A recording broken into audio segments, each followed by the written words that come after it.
ल आजको ब्लग हामी ग्यास पुर्याउन ग्यास डेलिभरी गरेको देखाउनेछु हजुरलाई। कसरी डेलिभरी गरिन्छ त हेर्नुहोस् है। ल मैले चाहिँ गरिसकेको छु रेडी, ग्यास पुर्याउनलाई म रेडी भइसकेको छु। अब यसपछि स्कुटी स्टार्ट गरेर मैले चाहिँ आजको गन्तव्यतर्फ लाग्नेछु।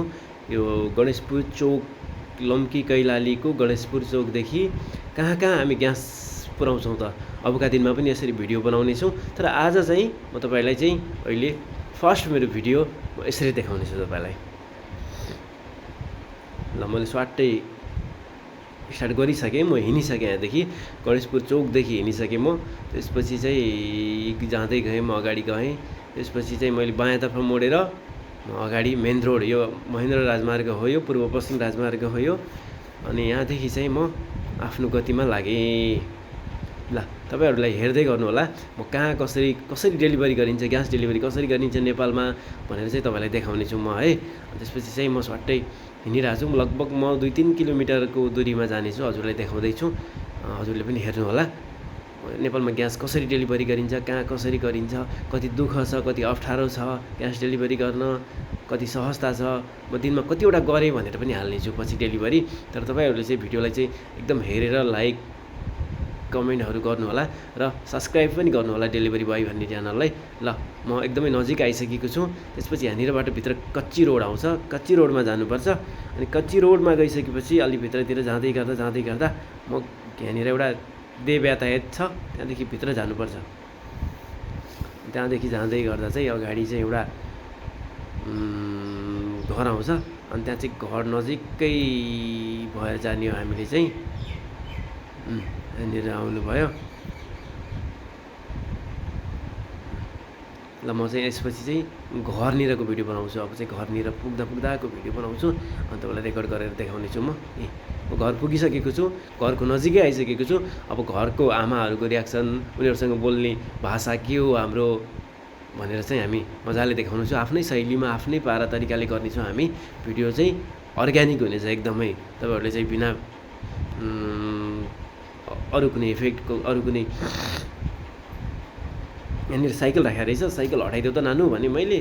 फेरि उनीहरू सानसानो बच्चा रहेछन्, स्कुल जानलाई रेडी रहेछन्। अनि म चाहिँ छाड्दिनु भनेर आफैले साइकल चाहिँ आफैले हटाइदिनु लागेँ। म आफैले हटाएर यता साइडमा राखेर अनि त्यसपछि चाहिँ भित्र जान लागेँ।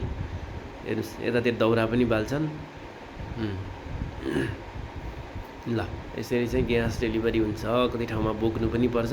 अनि मैले बोकेर पनि लगेको छु यहाँभित्र चाहिँ, हेर्नु होला है त। यहाँनिर यो घरमा हो कि भनेर आएको, म त पल्लो घरमा रहेछ। फोन एकै ठाउँबाट आउँछ, ठ्याक्कै नम्बर सेभ हुँदैन। यो ठाउँ भनेपछि यही घरमा हो भन्ने लाग्छ। अनि पल्लो घरमा रहेछ। यहाँनिर चाहिँ बाबुहरूले नास्ता बनाउँदै हुनुहुन्छ बजैले, अनि यहाँनिर पनि रोटी पकाउँदै हुनुहुन्छ बजैले। अनि त्यसपछि चाहिँ म ग्यास डेलिभरी गर्छु।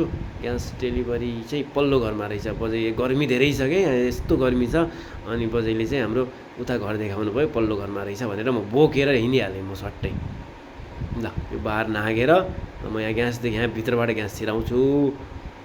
अनि त्यसपछि म उता बाटो भएर यी ग्यास यता राखेँ, यतादेखि म जान्छु अब जोड्नलाई, ग्यास जोड्नलाई। सट्टै घरमा गएको त यहाँ घरबाट अङ्कल हुनुहुँदो रहेछ।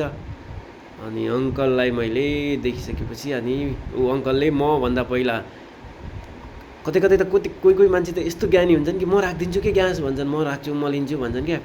र कोही त 3 तला माथि भयो नि, आउनु न हेल्प गर्न भने नि माथि ल्याइदेऊ भन्छन् कसैले त। यहाँ अङ्कल चाहिँ एकदम हेल्पफुल हुँदो रहेछ। अलिक कान चाहिँ कम सुन्नु हुँदो रहेछ अङ्कलले चाहिँ। मैले बोलेको त्यति धेरै सुन्नु भएन। अनि मैले यहाँ ग्यास जोड्नलाई म रेडी गरिसकेँ। अनि ग्यास जोड्नलाई रेडी गरिसकेपछि मैले ग्यासको लागि म एकदम रेडी गरेर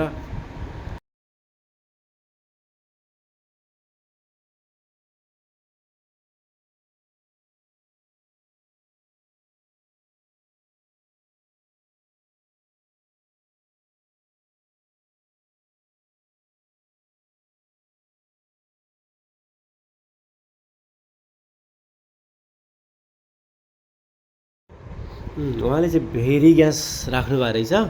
ग्राहकहरू त भइहाल्यो नि, कहिले ग्यास चेन्ज गरिहाल्छन् क्या। अलि हामीलाई फेरि साँड्न गाह्रो हुन्छ अरू भयो भने। त्यसैले चाहिँ ठिक छ भनेर मैले फेरि पनि लगिहालेँ। ठिकै छ त, यसपछि नगर्नु होला चेन्ज भने। फेरि साट्न जानुपर्छ, झन्झट हुन्छ। अनि हाम्रो कम्पनीले लाँदैन क्या अरूको ग्यास अहिले एकदम कडा गर्छ, कसैले पनि त्यसरी लान पाउँदैन। अरूले चाहिँ अब भेरीको डिलरले मनकामनाको त्यसरी लग्न पाउँदैन लिगली रूपमा, अनि मनकामनाले चाहिँ भेरीको त्यसरी लिन पाउँदैन कि। पहिला मनकामनै छोडाएको थिएँ, कहीँबाट चेन्ज गरिहाल्नु भयो होला।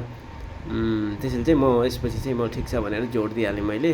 लाइटर तान्न खोजेँ, लाइटर मर्रै तानिएन त्यहाँदेखि। लाइटर नतानिसकेपछि म बाहिर निस्किसकेँ, अङ्कलले जलाउनु भएछ त्यसपछि।